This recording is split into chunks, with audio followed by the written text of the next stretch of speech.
আজিৰ দিনটোত মই আছোঁ জ্যোতি বিষ্ণু সমন্বয় ক্ষেত্ৰত গতিকে চেগা চুৰুকাকৈ যিখিনি খবৰ পাইছোঁ এইটো আমাৰ ৰাজ্যখনৰ কাৰণে দুৰ্ভাগ্যজনক আচলতে যে অসমৰ 15 বছৰ মুখ্যমন্ত্ৰী থকা আমাৰ প্ৰয়াত তৰুণ গগৈ ডাঙৰীয়া পুত্ৰ গৌৰৱ গগৈক তেনে দৃষ্টিৰে আচলতে অসমৰ জনসাধাৰণে নিবিচাৰে। আজি মুখ্যমন্ত্ৰী এগৰাকীয়ে আমাৰ ডক্টৰ হিমন্ত বিশ্ব শৰ্মা ডাঙৰীয়ে যিখিনি তথ্যৰে দাঙি ধৰিছে তেওঁৰ পত্নী এলিজাবেথ যিগৰাকী আচলতে ভাৰতীয় নাগৰিকো এতিয়ালৈকে তেওঁ কৰিব পৰা নাই। গতিকে এলিজাবেথৰ তেওঁৰ চেলাৰী সম্পৰ্কত যিটো কথা দাঙি ধৰিছে তাৰোপৰি তেওঁ কেনেধৰণে তাত ঘূৰিছে পকিছে সেইখিনি কথা যে এইটো আচলতে দেশৰ নিৰাপত্তাৰ কাৰণে বৰ আমি শংকিত হোৱাৰ কথা আচলতে। গতিকে এই কথাত আজি মুখ্যমন্ত্ৰী ডাঙৰীয়াই যিহেতু গোটেইখিনি সম্পূৰ্ণ কৰিবৰ কাৰণে চেণ্ট্ৰেল গভৰ্ণমেণ্টৰ হস্তক্ষেপ দৰকাৰ আছে, গতিকে চেণ্ট্ৰেল গভৰ্ণমেণ্টৰ এজেঞ্চিৰ জৰিয়তে তদন্ত কৰি ব্যৱস্থা লোৱাৰ দৰকাৰ আছে। মই এগৰাকী ভাৰতীয় নাগৰিক হিচাপে বা অসম মাতৃৰ সন্তান হিচাপে মই বিচাৰোঁ যে এইটো আচলতে ক্ষিপ্ৰতাৰে তদন্ত হওক আৰু গৌৰৱ গগৈ পাকিস্তান লিংকত আজি ময়ো শংকিত যে যিখিনি কথা বতৰা কৈছে বা এলিজাবেথক লৈতো আমি আচলতে ভাবিবই নোৱাৰোঁ। তেওঁ অসমৰ সন্তান গৌৰৱ গগৈলৈ বিয়া হৈছে। তেওঁ আচলতে আমি বিচাৰোঁ অসমৰ বোৱাৰী হ'লে যেতিয়া বিয়া কৰাই কোনোবাই আনে ঘৰখনলৈ গতিকে অসমীয়া কৃষ্টি সংস্কৃতি সকলোৰে লগত তেওঁ মিলি যাব লাগে। গতিকে ইয়াত তেওঁ দেশৰ নাগৰিকত্ব গ্ৰহণ কৰিব লাগে।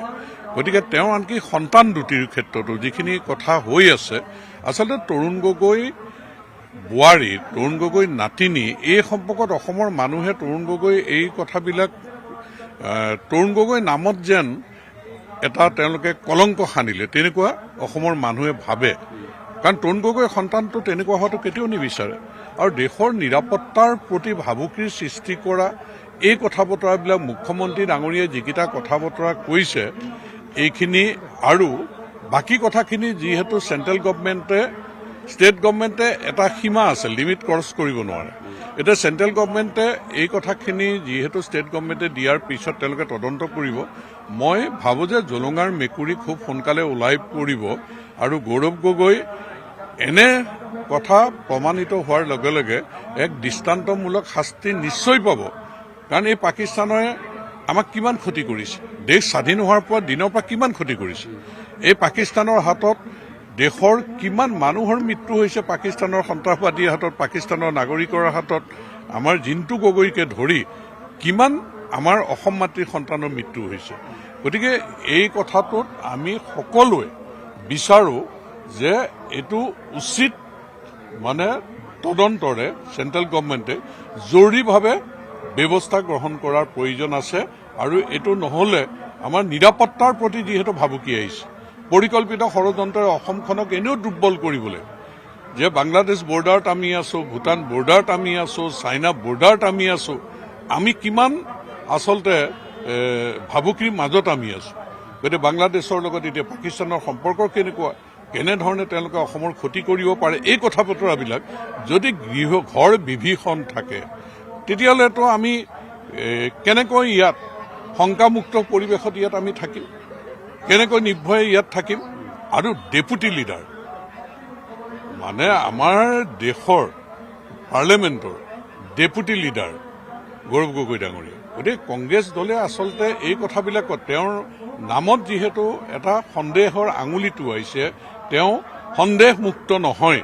গতিকে তেওঁক আচলতে এই দায়িত্বৰ পৰা আঁতৰাই ৰাখি পেলাই তেওঁৰ ওপৰত তদন্ত কৰি আচলতে এটা ব্যৱস্থা গ্ৰহণ কৰিব লাগিছিল।